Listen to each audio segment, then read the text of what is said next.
You're listening to the Jiu Jitsu Lou podcast, and I'm Lou Temlett. I'm guessing you're having a good day because either you've been on the mats, are considering getting on the mats, or maybe taking your family to train. I'm so happy you're here listening or watching this episode. Please don't tap out before the end.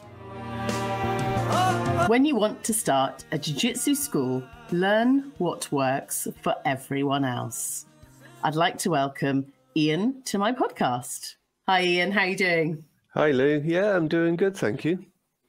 Very Fantastic. good. Thank you so much for joining me.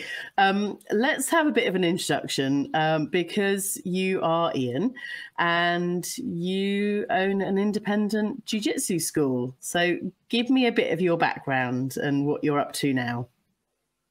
Okay, I'm Ian Rossiter, frustrated Jiu Jitsu player. I've been training Brazilian Jiu Jitsu since 1999. My original background was traditional Japanese Jiu Jitsu, which I started in 1987. And as with us, most of us, people that have been around a long time, the UFC came along, Royce Gracie, ripped it up, and we had to learn it. And yeah, look for schools around that time, and away we go. That's amazing. Remind me, what year? 1987 did you start? Traditional Jiu-Jitsu, yes. Okay, so tell me about traditional Jiu-Jitsu. What does that look like? So there's varying different styles, as there is with Brazilian Jiu-Jitsu. The style I learned was from a gentleman from Kidderminster called Ron Banfield, who taught my instructor. Lots of groundwork. Yep. Lots of punching and kicking. Ooh. And throws and everything, wrist locks. So traditional jiu-jitsu incorporates aikido, karate, judo, and obviously the niwaza from old school Kosen Judo, which later became Brazilian Jiu-Jitsu. Okay, good. You were talking in code there. I didn't have a clue what you said, but hopefully anyone that's listening will absolutely understand what you've just said. Hopefully. So that's a lot incorporated in traditional jiu-jitsu.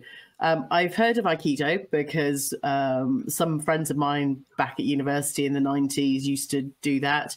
I know about judo because there are a lot of kind of judo throws and a lot of teammates I know that train judo as well as Brazilian jiu-jitsu. But how does traditional jiu-jitsu differ from what we now know as Brazilian jiu-jitsu? So traditional jiu-jitsu is what the samurais did, basically, and it encompassed everything, weaponry. And if you think of traditional jiu-jitsu like a tree, off that tree came Wado karate, judo, kendo, aikido with the sword, other martial arts as well. And they all specialized in that, where traditional jiu-jitsu was everything. Ah, that's quite interesting. I can't imagine incorporating weapons and swords and things. I'm quite safe on the mats with Brazilian jiu-jitsu. So explain more. So did you get involved with all of those different styles back in 87? Yeah, the person that told me, my old instructor, Chad Sidaway, it was just everything. Every belt had requirements for the grading system, and you learnt parts as you moved up through the belt system, yeah. And there were, dare I say it, weapons and things like that? Was that all part of it? Tonfa, which is almost like what the police use. Katana, Japanese sword. Sai, which is like and sickles. Yep. So yeah, it was... Goodness. Yeah. It was mainly what we used to call kata, which was forms where you do set movements. Yeah. So not much self-defense with it, but it was just learning how to use them. That's really cool. And has that given you You know, do you feel a greater experience for what you're training now? When I transitioned across to Brazilian Jiu Jitsu, it definitely gave me a head start because a lot of the stuff we did was realistic. Obviously, we'd punch and kick to close the distance to take the person to the floor and then finish them with groundwork. It was part of what I've been doing. So it certainly gave me a head start. Obviously, not with the effectiveness of Brazilian Jiu Jitsu, but the elements were there. That's really good. And that was quite an early kind of foundation for your life. Not as early as I would have liked. Oh, okay. Tell me about as early as you would like. Oh, so when I was a child, I always wanted to do martial arts, but my parents said, "You beat your brother up. We're not going to pay for you to do this." So when I started working, I stumbled across a Jiu Jitsu school in Weston, and I was fortunate that they did stop me because Jiu Jitsu wasn't in Weston-super-Mare back when I was young. I would have probably ended up doing something like karate, and no disrespect to karate. Yeah. I wouldn't be doing that now. I would have just stopped. Yeah. And probably got bored of it. And I was fortunate to come across Chad, my instructor, and away we went. I think it's really good, actually. We always find these activities or hobbies just at the right time in our lives when we're supposed to, rather than, you know, kind of forcing it. Tell me why you were interested in martial arts in those very early days. I don't really know. I was a skinny, scrawny kid at school, and I wouldn't say picked on, but I just wanted to learn how to defend myself. And my age, late 70s, is all the kung fu stuff, and Bruce Lee was. So, yeah, just always Japanese culture and things like that always fascinated me. Oh, that's good.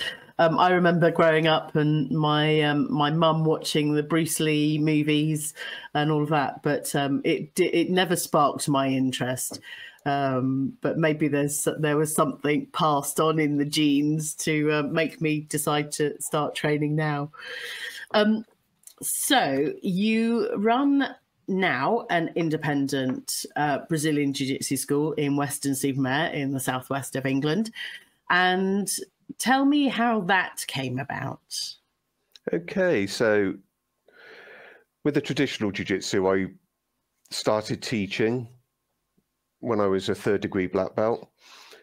And basically, as I said, the UFC come along.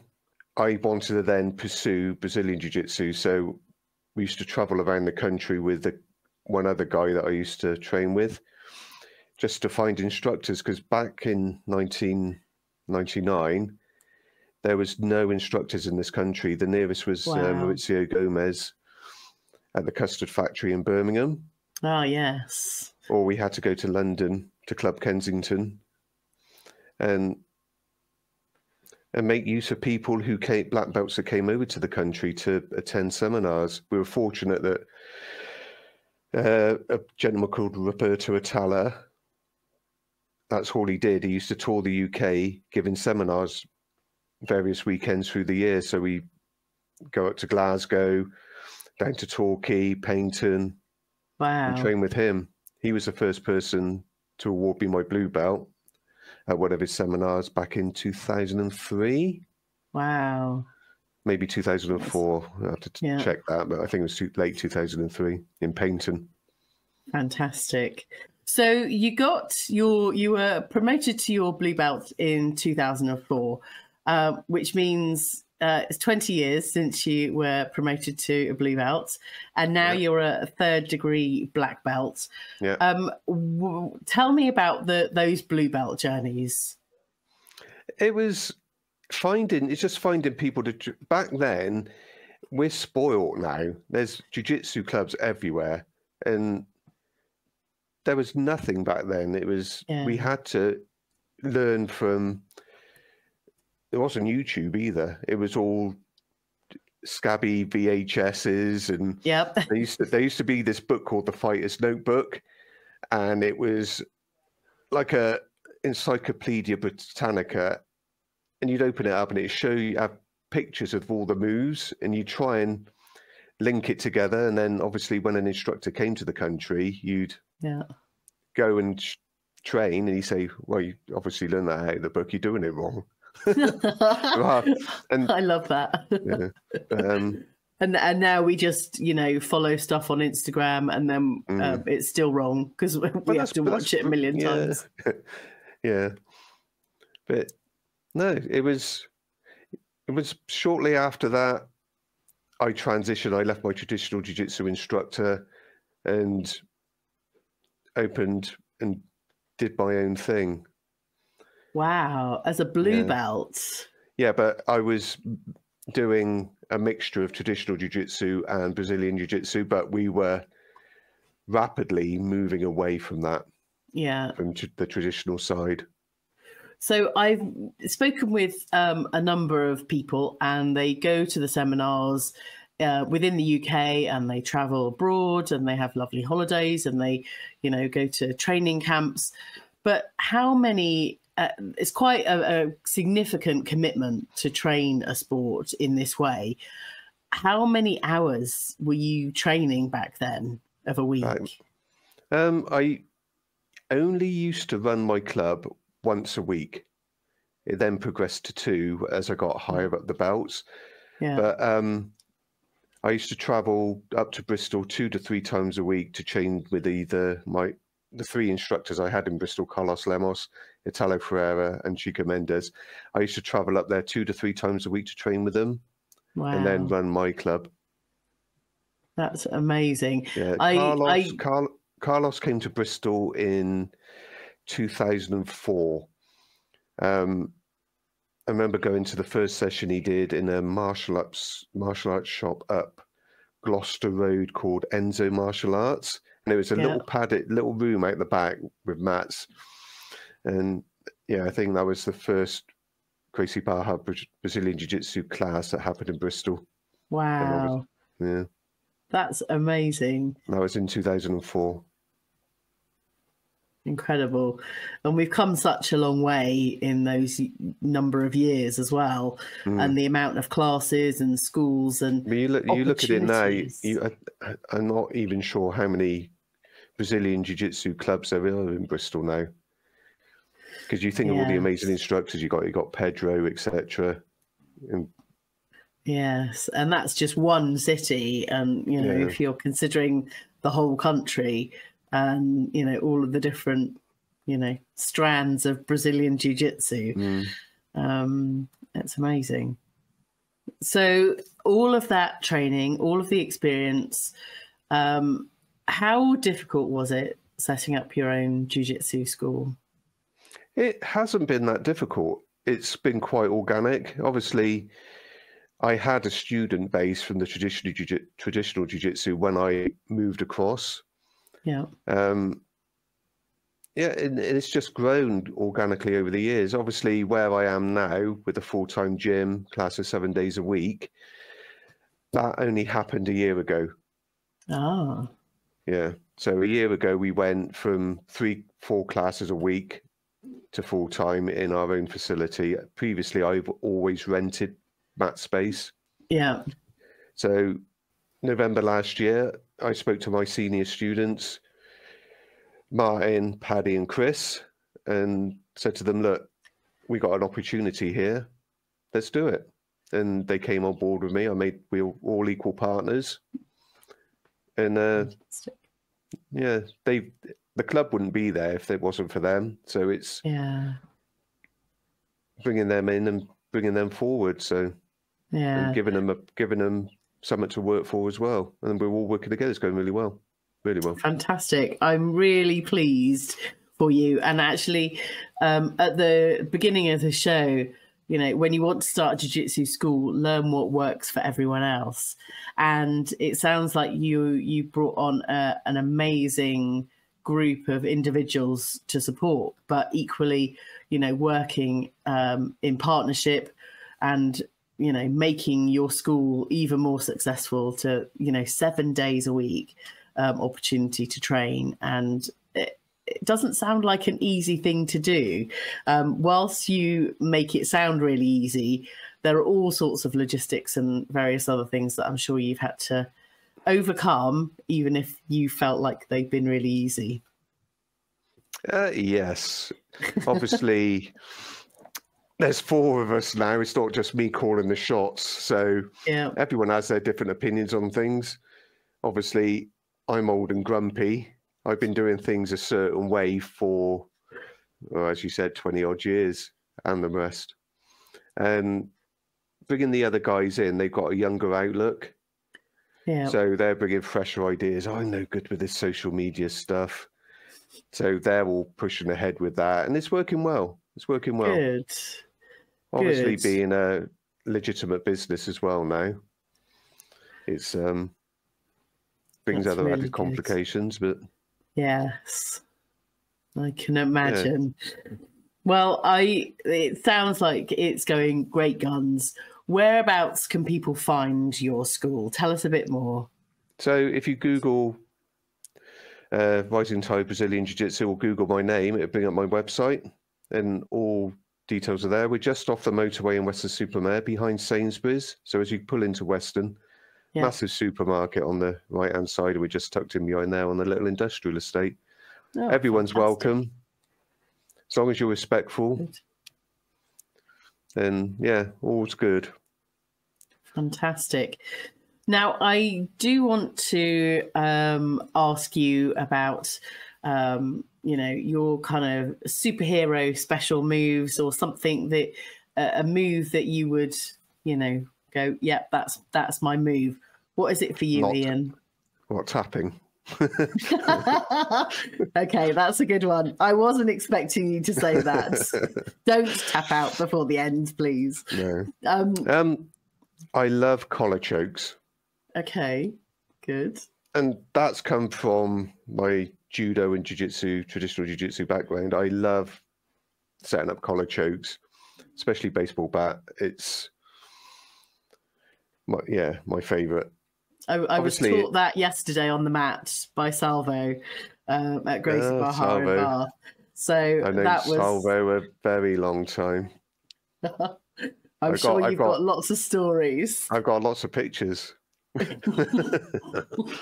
No, I got photos of us back in the day together when we were both lowly, when we were 2004 to between 2004 and 2006 in Bristol. Wow, nice. Yeah. I love the fact that you've spent so long in the sport and you still talk about it with passion and enthusiasm.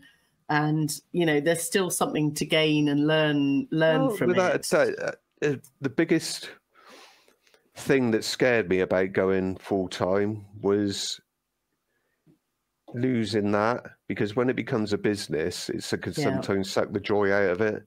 And jiu-jitsu has always been my escape. Yeah. And what I do, like my wife runs, and she sees the massive benefit from that. And it's the same with me with jiu-jitsu. It's escapism. Yeah. And so, yeah. I think it's fantastic. For me, it brings positive mental health and all sorts of other things, as well as, kind of working on specific moves and kind of core strength. And for me as well, it's about that community. And, when you go into a school and, you're welcomed in, it just, there's that good feeling about training Brazilian Jiu Jitsu. No, it's definitely a community, family environment. Obviously, you do get some gyms that are not quite like that, and don't welcome visitors. But no, we've all got a very open door policy if people want to come down and give it a try. And what I find, I wish more women would give it a go. And I get it's a very male-dominated area, and the positions aren't comfortable for women. Yeah, but it's so beneficial for them. Absolutely. I 100% agree. And that's the reason for setting up this podcast, was to really talk to people and encourage more women to start training. I think in the US there are a lot more women over the age of kind of 40, 50, 60, or even 70 that train Brazilian Jiu Jitsu. And, kind of overcoming the barriers and the fear. I wouldn't have started unless someone said, look, ladies train free for a month. Why don't you come and try it? Well over a year later, I'm still training and absolutely love it. But I'm not sure I would have even thought about the prospect prior to that point. So. It takes a very strong woman to actually step on the mat, I think, especially in such a male, as I said, male-dominated environment. Yeah. But it's a very friendly environment, isn't it? Oh, yeah. And that's the good bit, that everyone makes you feel very welcome and it's very calm. And, the feeling of empowerment and all of those positive things for both men and women and children.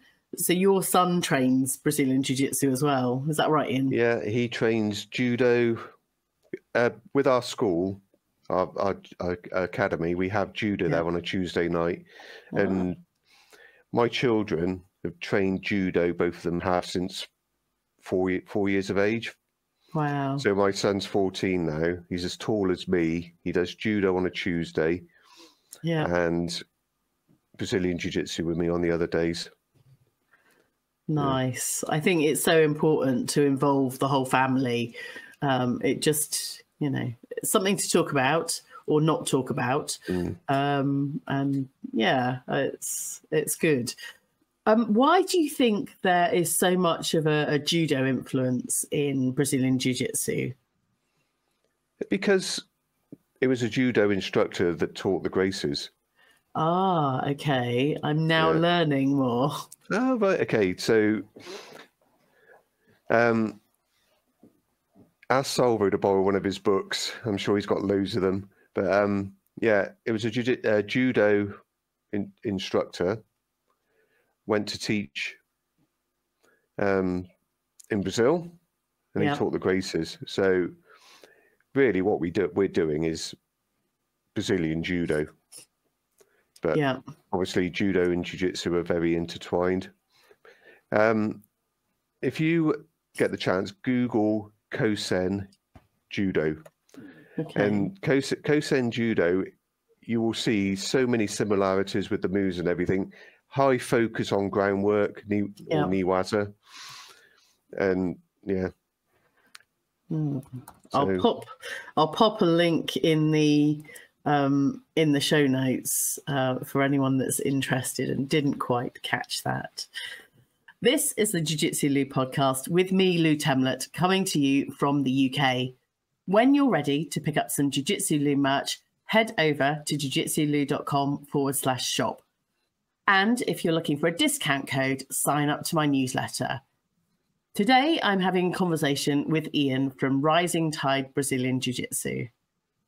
So, Ian, we got to your blue belt journey, and talk to me about that, because setting up the school, for me, I talk to a lot of blue belts and white belts, obviously being a white belt. And, some of them have aspirations to set up a jiu-jitsu school at some point in the future. What is your greatest piece of advice? Okay, so although I said I set up as a blue belt, I was teaching as a black belt, third degree black belt in traditional jiu-jitsu. So my club was already in place. So I wasn't setting up as a blue belt. I was transitioning. And there was no schools about then either. And there was people in the area wanted to learn Brazilian Jiu-Jitsu because of the UFC, as I said earlier. When instructors became available in Bristol, I was traveling there to teach. What my advice would be, what I see nowadays is people getting disgruntled with where they're training, be it blue belts or purple belts, and opening their own schools and teaching full time. And I saw an interview that was done by another podcaster recently with a guy from Pedro's called Crocs. Anthony Crocker. Yeah. And he hit the nail on the head. If you're running a full-time academy at blue and purple belt, who's correcting your mistakes? Yeah. It's a complex art. And as you alluded to in the title of this interview, or interview, podcast, what do you call it? I don't know. Yeah, I'm interviewing you, Ian. It's fine. I don't want to come across and choose people off, but at blue belt and purple belt, you've got your game. You've learned your game, okay? But purple belt is the most important belt to me. You've established your game, what you're good at then. But you can apply it for yourself. But someone who's 6'4" like me, I need to understand how that worked for someone who's 4'6", and understanding the whole game. So, yes, if you're a blue and purple belt, opening your own school, great, but make sure you're still learning yourself. Yeah. There's a massive amount of knowledge to learn. Even I'm still learning now. And I get people in to teach me leg locks. I get guest instructors into my club. And it's expanding all the time. It's a never, ever ending learning curve. Yeah. And that's what's great about it. That's what's kept me interested all this time. Yes. I think that's, certainly a draw for me that, there is no end game. We are just constantly learning, and that desire to learn. And, one of my previous guests, Emily Isles, we were talking about a particular move that she would just train and perfect that over a year or two. And actually that struck me. It's like, okay, this is a lifelong journey. This is, a number of, a sequence, or like you say, you've got your game as a blue belt or a purple belt. But it's such a massive kind of matrix of knowledge and information, not just for yourself, but for any other physical, Yeah. We had a gentleman called Josh Williams come over recently to do a leg lock seminar for us. And him and his brother Ash, prolific fighters, they would say if they got us stuck on a position, they would drill that position for like 2.5 months. So it was there, ingrained in them. And that's just mental. But that's what's put them on the level they are. They just work and work and work that technique from every position. And yeah, I'm not that dedicated.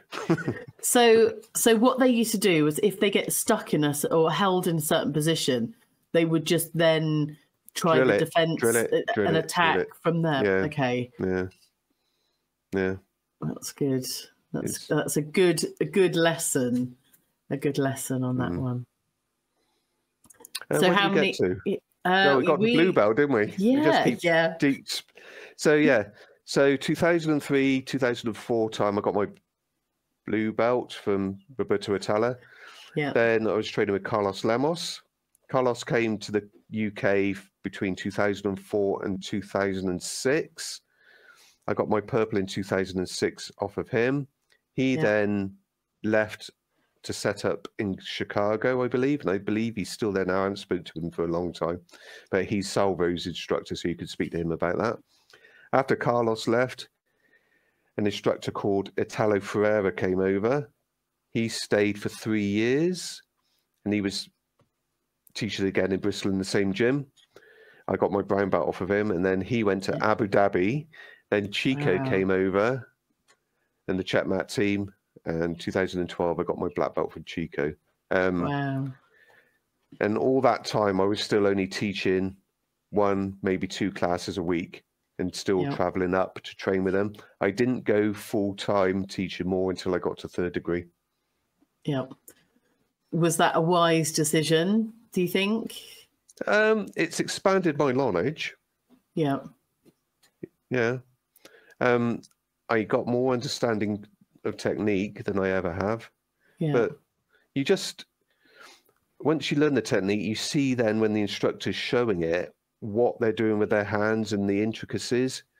Yeah. There's a term bandied about called hidden jiu-jitsu, and it is hidden because although like adjusted a collar choke, for instance, if your hands are in the right place, it's more effective.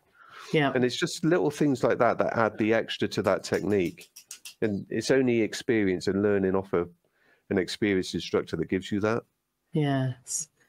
So would you recommend, trying to get to seminars and training camps and all of those things? Oh, definitely. Well, my bit of advice on seminars is, and I've done a lot of seminars in my time, attended,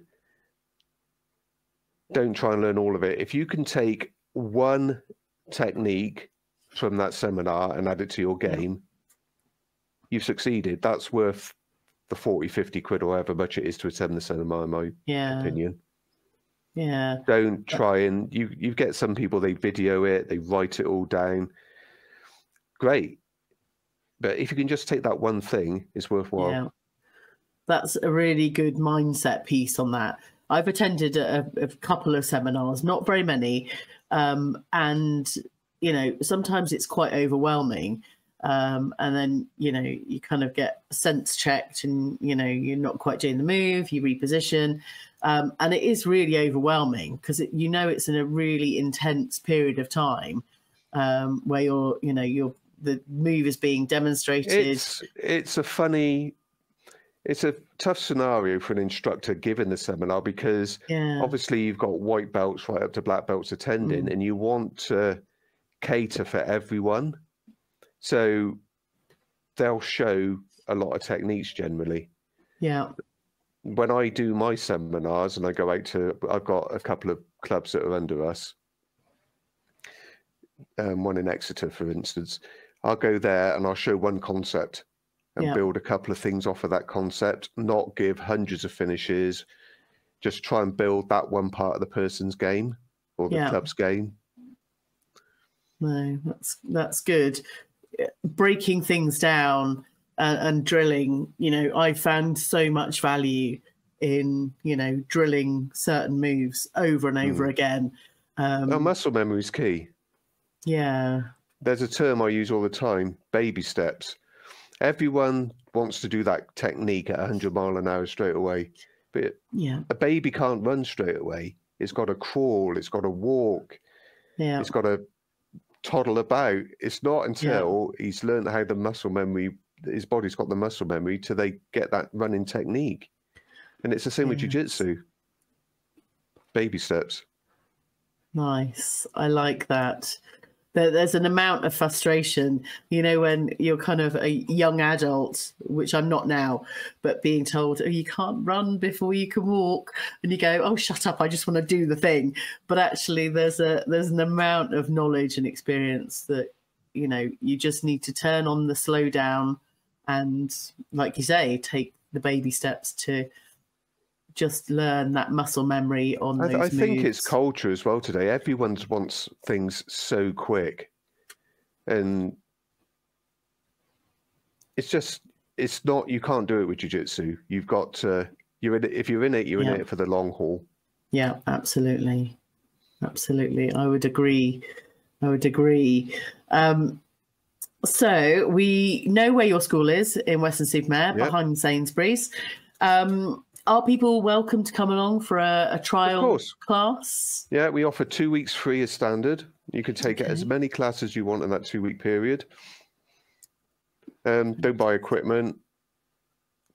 Just see if you like it. Yeah, we're a very welcoming gym. We have a certain policy there, which I said earlier, but I won't repeat it now. Yep. We don't tolerate idiots. We want people to come and trade hard, but be respectful to each other. And more women. We want more women training. Good. Well, we will be putting out all of the social media and marketing. I will be sharing some clips from this episode, Ian, for your team to share, and with some of the really good points. The baby steps, the kind of slowing things down, and your whole journey, which has been incredible. And I think, there's a lot more to talk about. So you will get another invitation to join me on a future episode, which would be fantastic. I'm quite pleased I managed to get all the way through it without swearing. So this is a family show. Thank you so much, Ian. That's okay. I really thank you for, finding some time to have a conversation with me. I feel very honoured talking with my first black belt on my Jiu Jitsu Loop podcast. So thank you for making this a first. And we will head out to Weston-super-Mare. Me and the kids will come and see your school and find out what you're all about. Yeah, you're more than welcome anytime, as I said. Fantastic. Thank you so much, Ian. Okay. Thank you. Speak soon. I hope you enjoyed this episode. Thank you for telling your friends about this show. To get notified of upcoming guests and special offers, head over to jujitsulu.com and subscribe. Thanks again for listening. Catch you on the next episode of the Jiu Jitsu Lu podcast.